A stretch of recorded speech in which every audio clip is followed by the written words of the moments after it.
Today, I'm bringing you a three-part series on child safety.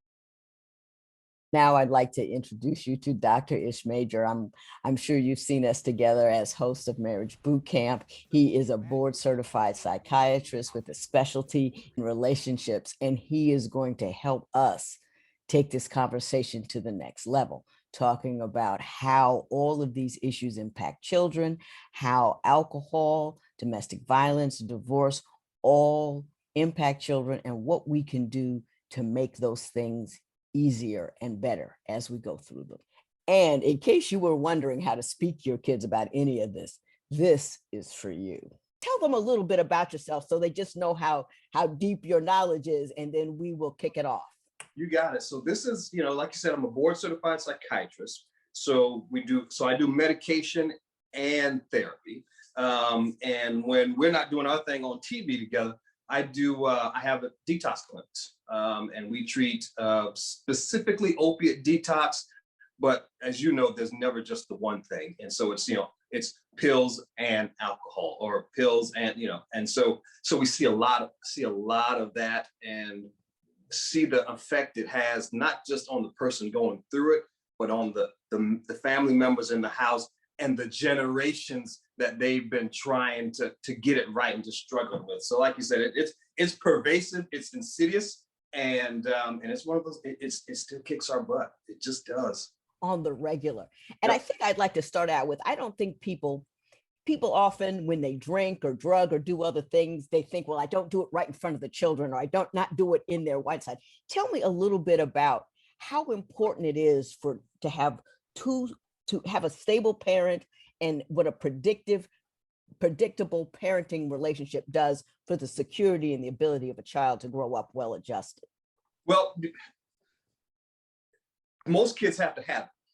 Now you've got that odd duck, that rare child who's got a temperament that is so inclined to the calm that they can take it in and do just fine. But most of us are not like that, myself included, right? Right. And so it's Yep.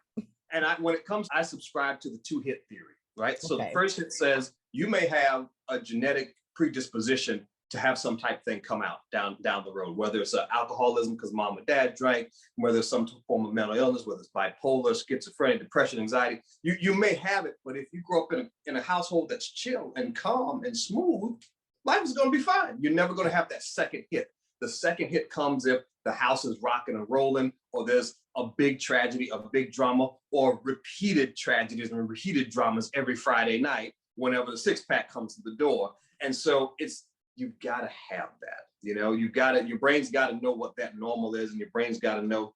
For a kid, a child's mind needs to know that when I lay my head on the bed at night, I'm going to be okay, and things are still going to be standing in the morning, And we've talked about this about me personally. I'm not going to let you make you repeat anything. I'm going to repeat it on myself. I grew up in a house where my father was a drinker. He was bipolar, but he would drink to come down, and the drinking made him mean. And when I went to bed at night, I was unsure. I did, however, have one parent that was stable.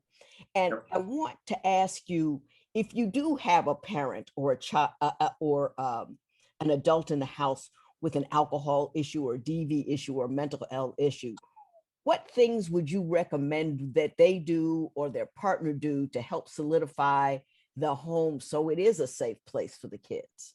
Yeah. So the thing that saved you was you had the one, right? I had the one stable parent who was able to monitor the situation, and she didn't. The beauty of it was she didn't fall into the cycle. Typically, if he drinks, then she's going to start doing something to calm down, but she never did that. She always handled her business. Yeah.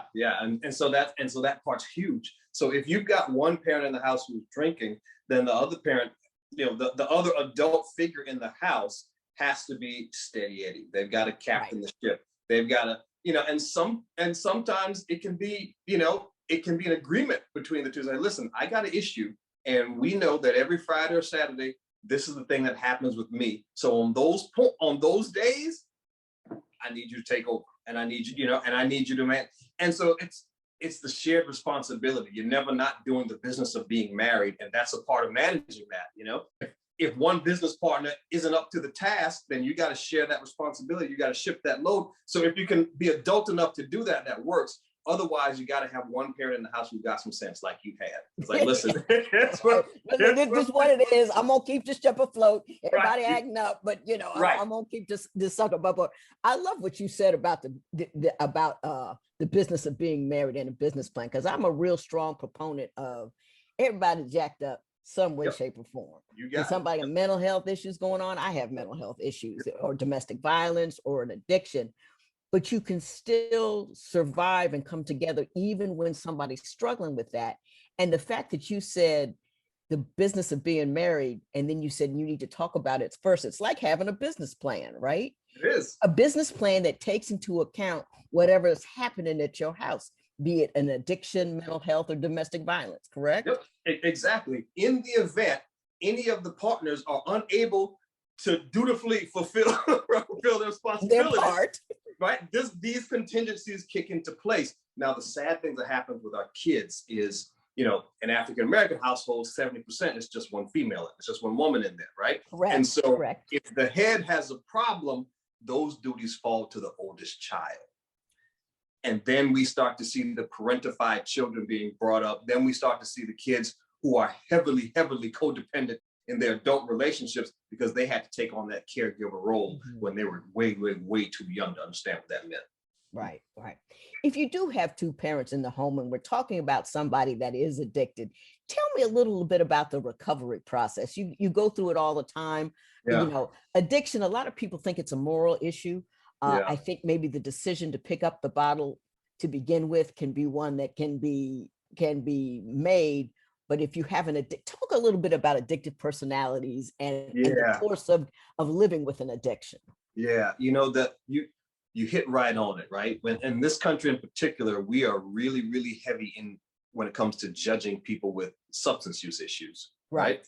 And I have found that we typically judge people in the areas where we feel the weakest, right? Because we're trying to feel better about it ourselves. Right.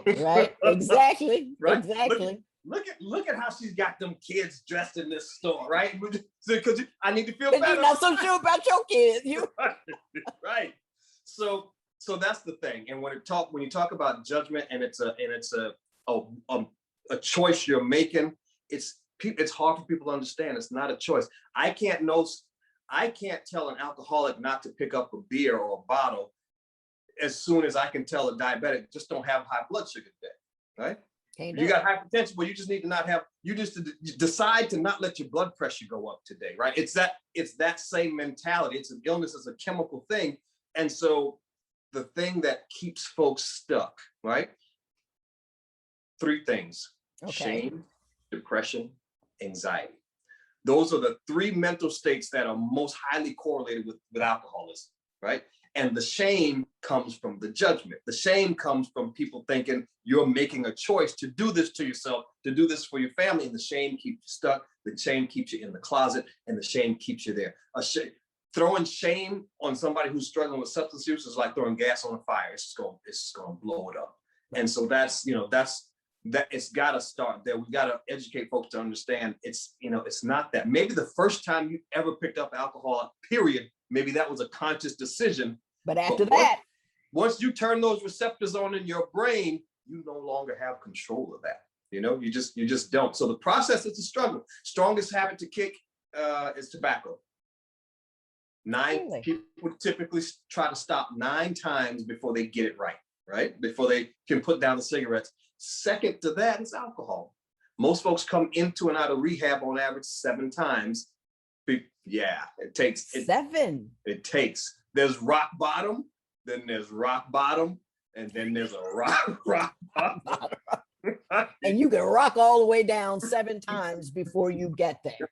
Yep. You know, and it's interesting that you brought up the point about the shame, and I think society shoots its own self in the foot with that, because especially if you have children, you're going to deny that you have any of these issues because you don't want to be seen as a bad parent. But then you're not able to fix yourself because you're not open to saying that I'm broken, and therefore you remain broken for your children. Yep. Yep. It really is. It really is that. And kids, obviously kids live what they learn, but kids aren't blind, right? They are the most perceptive of us on the planet because they don't have any preconceived notions of how a thing is supposed to be. They just see what it is, and so kids know you're struggling usually before you're able to say it out loud. Right. Because they see your body, your mannerisms, they see the look in your eye, they see the voice, they hear and see the things that you try to hide. And so the sooner you can have that talk about it, the better. I think that's even good advice for children of divorce. Don't you think that, when you see the marriage coming apart, when do you decide to talk to the kids? Right. You talk to the kids the first night they heard that really bad argument.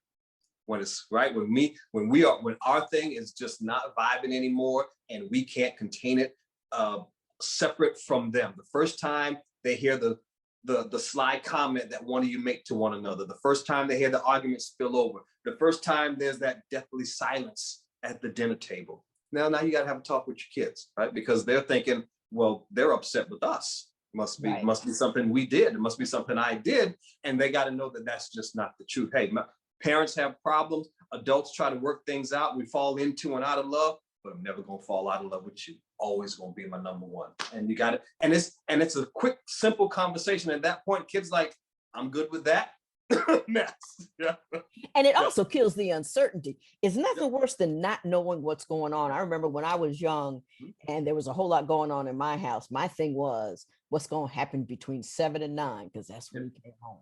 And if you can give them a sense of certainty by at least explaining to them what is happening and explaining it as a process separate and apart from them, you're killing two birds with one stone. Yep. Kids love surprises, but they need to know what comes next. Ooh, another good. Yeah. I need to bottle you up and bring you home. Not that you haven't rescued my family enough. He's just tremendous at what he does. I just love this guy. But anyway, Dr. Ish, thank you so much for joining me. I appreciate you so much. I appreciate everything you say, everything you do. And I hope we do this again soon. Great conversation, Judge. Thank you so much for having me. I appreciate your trust in me. Now, one thing I wanted to leave your audience with, when it comes to drinking and kids in particular. Sure. So as adults, men drink more than women, right? Okay. But starting at the age of 12, from 12 to 17, girls drink more than boys. I did not know that. So watch your girls close. Watch your girls close. Because again, shame, depression, and anxiety are the big triggers.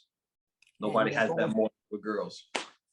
You got it. It makes all the sense in the world. Make all the sense in the world. I feel smarter every time I talk to you, Doctor. Thank you so very much for everything.